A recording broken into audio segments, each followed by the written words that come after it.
आइए फ्रेंड्स, फिर हम लोग एक नया सेशन का शुरुआत करते हैं। क्लास 10th का ये रिजल्ट आने के बाद वीडियो तीसरा नंबर है। ठीक है, इसमें हम लोग प्रश्नावली 3.3 का क्वेश्चन नंबर 1 का 2 से करेंगे, क्योंकि 1 नंबर क्वेश्चन हम पिछले वीडियो में बता दिए थे, तो उसमें 1 का 2 नंबर क्वेश्चन से इस वीडियो में हम लोग पढ़ेंगे। ठीक है, तो चलिए देखते हैं क्या है। लिखा हुआ है s माइनस टी बराबर में 3, s माइनस टी बराबर में 3 और s बटा 3 प्लस टी बटा 2 बराबर में 6। अब क्या है ना कि इसको प्रतिस्थापन विधि से सॉल्व करना है। तो सबसे पहले इस समीकरण को हम लोग, ठीक है, इसको जैसे s, अब यहां पे 2 और 3 लिखा हुआ है तो इसका एलसीएम लेंगे तो 6, और यहां पे भी है t। अब देखिए यहां पे 2 से गुणा करेंगे तो 2t और यहां पे 3 से गुणा करेंगे तो 3t प्लस बराबर में यहां पे हो जाएगा 6। समझ में आया कि नहीं? 2 और मतलब 3 और 2 का एलसीएम लिए, ठीक है, एलसीएम लेने के बाद तिरछा तिरछी मल्टीपल किए, फिर ये मिला और फिर यहां पे अब देखिए ये 2s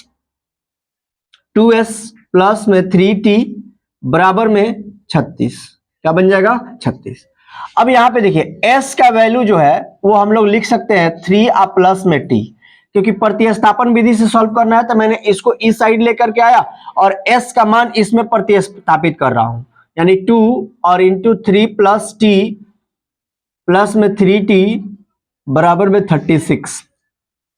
3 में 2 से गुणा करेंगे 6 और 2 में t से गुणा करेंगे तो 2t प्लस 3t बराबर में 36। 3 और 2 5t बराबर 36 माइनस 6, तो 5t बराबर में 30, 5 छक्के 30, यानी t बराबर में कितना निकल गया 6। अगर आपसे पूछा जाए कि s बराबर क्या होगा तो s बराबर आप देख सकते हैं 3 प्लस में 6 है तो s बराबर में हो जाएगा 9। यहां पे आप देख सकते हैं तो s और t का मान निकालना था तो ये निकल गया। आइए दोस्त अगला प्रश्न देखते हैं, इसको भी प्रतिस्थापन विधि से ही हल करना है। क्या है तो समझते हैं। लिखा हुआ है 3x माइनस वाई बराबर में 3 और यहां पे लिखा हुआ है 9x माइनस 3y बराबर में 9, तो इसमें से हम 3 कॉमन कर लेंगे तो बच जाएगा क्या 3x माइनस वाई बराबर में 9। जब इसको काटेंगे इस तरह से तो 3 तिरका 9, यानी 3x minus y is equal to 3।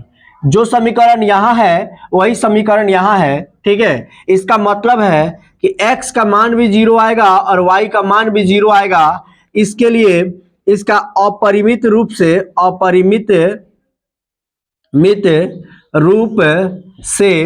अनेक हल होगा। क्या होगा?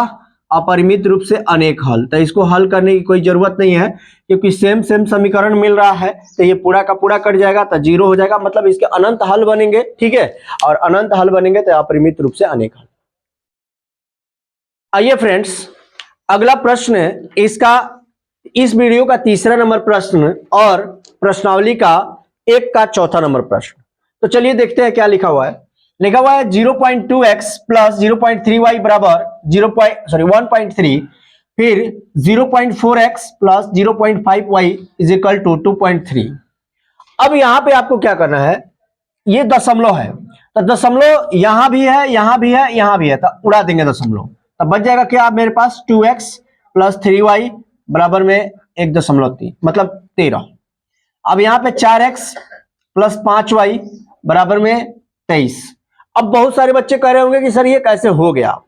अब समझिए, अगर यहां से दशमलव हटाइएगा तो बटा में 10, यहां से दशमलव हटाइएगा तो बटा में 10, 10 और 10 कैल्सियम लीजिएगा तो 10, और फिर यहां से दशमलव हटाइएगा तो 10, 30 10 से ये 10 कट जाता, ठीक है। तो आपको आसान तरीका मैंने बताया है कि सीधा उड़ा दीजिए, क्योंकि सभी जगह पे है सेम अंक के बाद है। जैसे इसमें भी 1 अंक है, बाद में 1 अंक है, 1 अंक, एक बार में उड़ा देंगे, कोई दिक्कत नहीं है। चलिए अब यहां पे अब इसको हमको सॉल्व करना है, तो प्रतिस्थापन विधि से सॉल्व करना है, तो सबसे पहले इसे प्रतिस्थापन के रूप में ले आना है, ठीक है।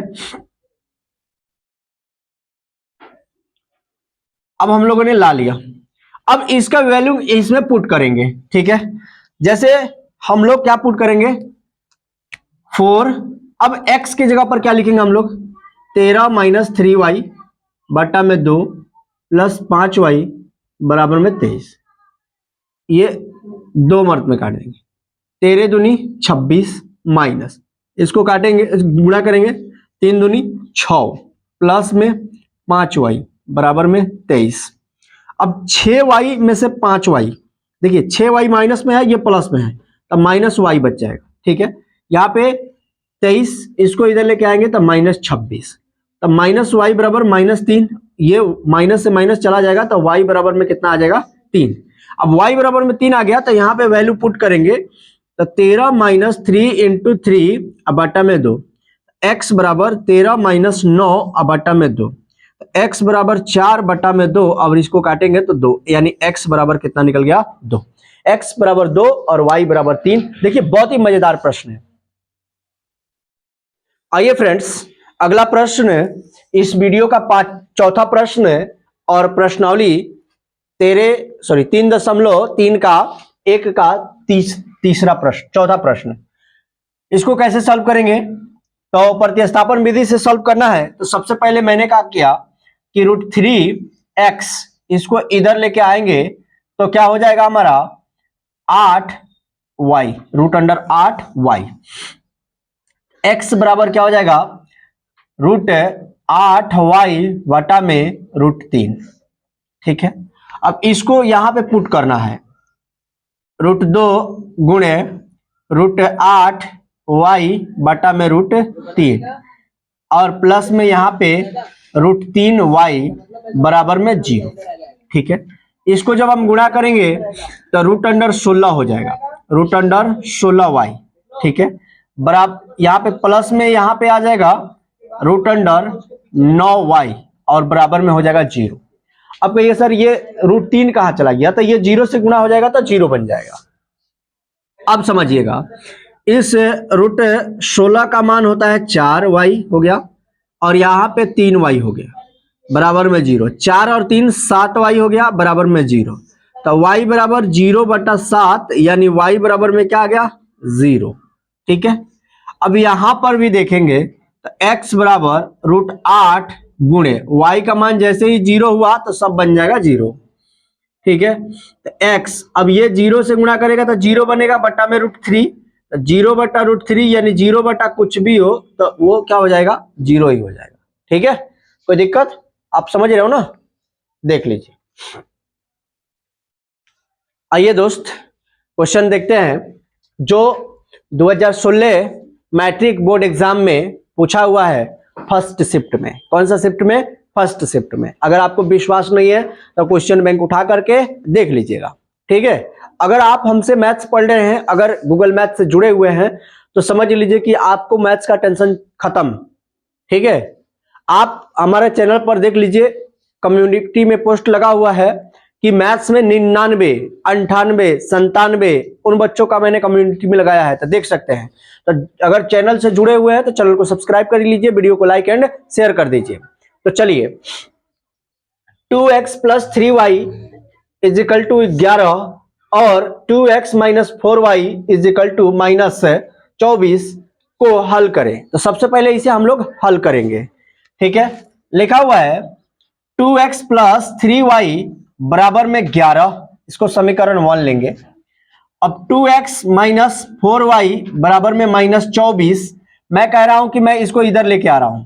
ठीक है, तो ये 2x बराबर में कितना आ जाएगा, आप सोचिएगा 4y और माइनस में 24 हो जाएगा कि नहीं, हो जाएगा, क्योंकि ये माइनस में है, इधर लेके आएंगे प्लस में है, ये थोड़ा सा और इधर चला गया, या इसको यहां रख सकते थे प्लस में, तब भी वही चीज होता।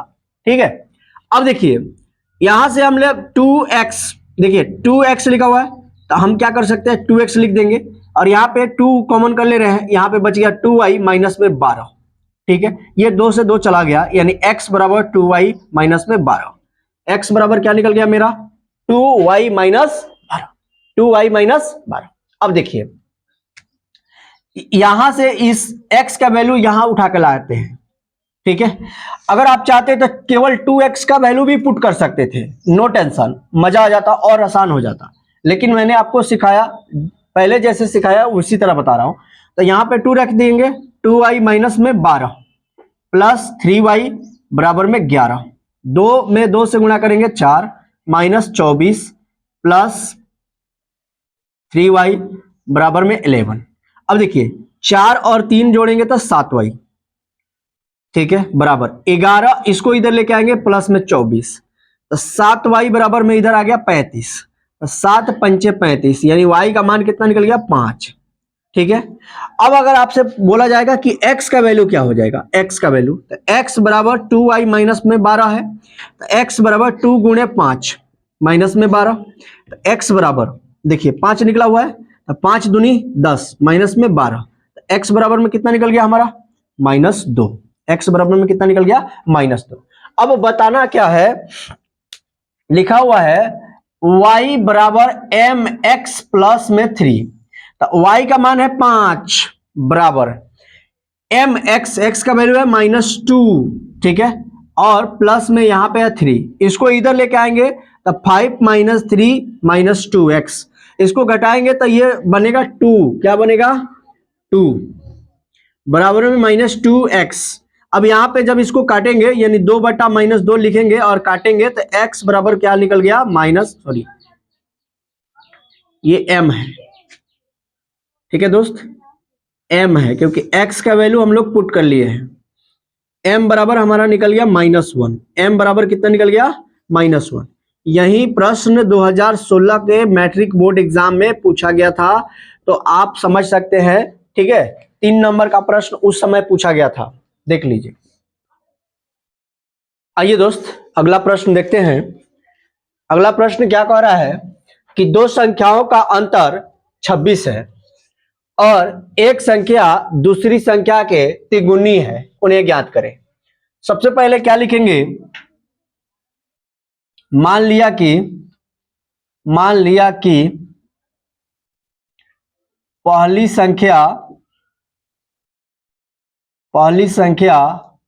बराबर x तथा दूसरी संख्या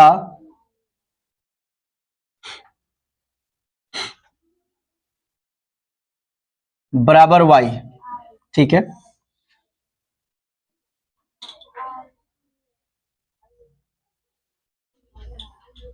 अब देखिए पहली संख्या और दूसरी संख्या का अंतर, यानी कि दो संख्याओं का अंतर, यानी बड़ी संख्या को x मान लिए, छोटी संख्या को y मान लिए, तब बड़ी और छोटी का अंतर क्या है, प्रश्न से लिखेंगे यहां पे, प्रश्न से दो संख्याओं का अंतर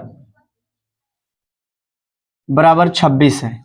तब मान लीजिए कि बड़ी वाली x है, छोटी वाली y है, तो ये दोनों का अंतर कितना हो गया 26, ठीक है। इसको हम समीकरण 1 लेते हैं। पुनः प्रश्न से कह रहा है कि एक संख्या दूसरी के 3 गुनी है, एक संख्या दूसरी के तिगुनी है।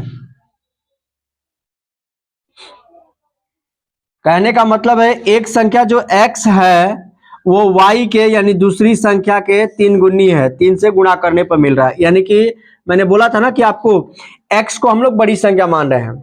अब x का वैल्यू जब इसमें समीकरण 1 में पुट कर रहे हैं, जैसे x - y बराबर में 26 लिखा हुआ है, तो x का मान हम किस में रख रहे हैं, समीकरण 1 में। तो समीकरण 1 3y - y हो जाएगा यहाँ पे। अब इसको जब घटाएंगे तो ये बन जाएगा 2y बराबर में 26। अब जब इसको काटेंगे तो ये बनेगा 13, यानी y बराबर में कितना आ गया 13। इसलिए x बराबर मेरा क्या बन जाएगा, x बराबर, तो x बराबर क्या है 3y, ठीक है। तो x बराबर 3 × 13, तो x बराबर 39 यानी 39, यानी कि बड़ी संख्या 39 हो गया और छोटी संख्या 13 आ गया, ठीक है। बड़ी संख्या 39 और छोटी संख्या 13, देख सकते हैं। ये रहा इस प्रश्न का आंसर। आइए फ्रेंड्स अगला प्रश्न देखते हैं। अगला प्रश्न कह रहा है कि दो समपूरक कोणों में बड़ा कोण छोटे कोण से 18 डिग्री अधिक है, उन्हें ज्ञात कीजिए। तो देखिए सबसे पहले मान लिया कि समपूरक कोणों में बड़ा कोण x है तथा छोटा कोण y है। अब यहां पे लिखेंगे नीचे प्रश्न से, ठीक है। कह रहा है कि दो संपूरक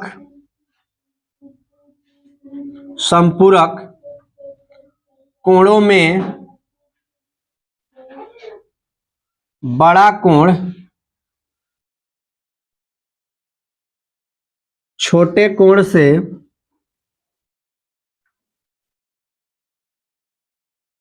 18 डिग्री अधिक है।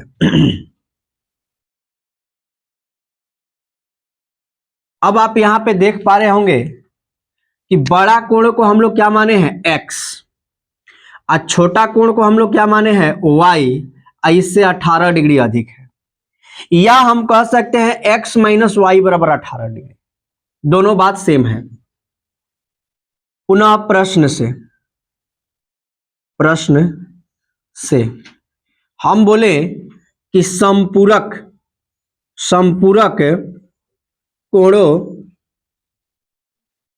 का योग बराबर होता है 180 डिग्री और पूरक कोणों का योग बराबर होता है 90 डिग्री। यानी कि संपूरक कोण होता है 180 और पूरक कोण होता है 90। तो यहां संपूरक की बात हुई है, यानी x प्लस वाई बराबर कितना 180 डिग्री। अब देखिए x का वैल्यू यहां से उठा करके यहां पुट कर रहे हैं, तो x का वैल्यू क्या है y प्लस 18 अब प्लस में y बराबर में 180। y और y क्या बना 2y बराबर में 180 माइनस 18, तो 2y बराबर में आ जाए, यहां पे आ गया 162, ठीक है। तो इसको जब काटेंगे तो ये 81 मर्त में कट जाएगा। नहीं दिखाई दे रहा है यहाँ पे, ये दिखाई दे रहा है, ये भी नहीं दिखाई दे रहा है, यहां पे नहीं दिखाई दे रहा।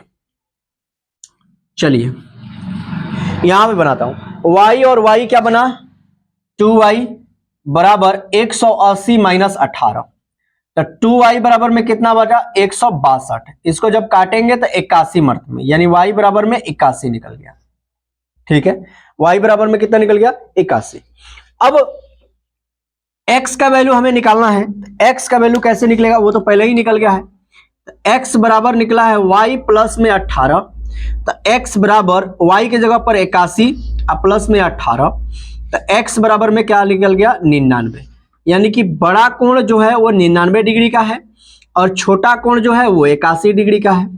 तो इस प्रश्न का आपको आंसर यही हुआ। अब आप जब दोनों को जोड़िएगा, यानी कि x और y का वैल्यू जोड़िएगा, तो हमारा 180 डिग्री आ जाएगा। तो देख सकते हैं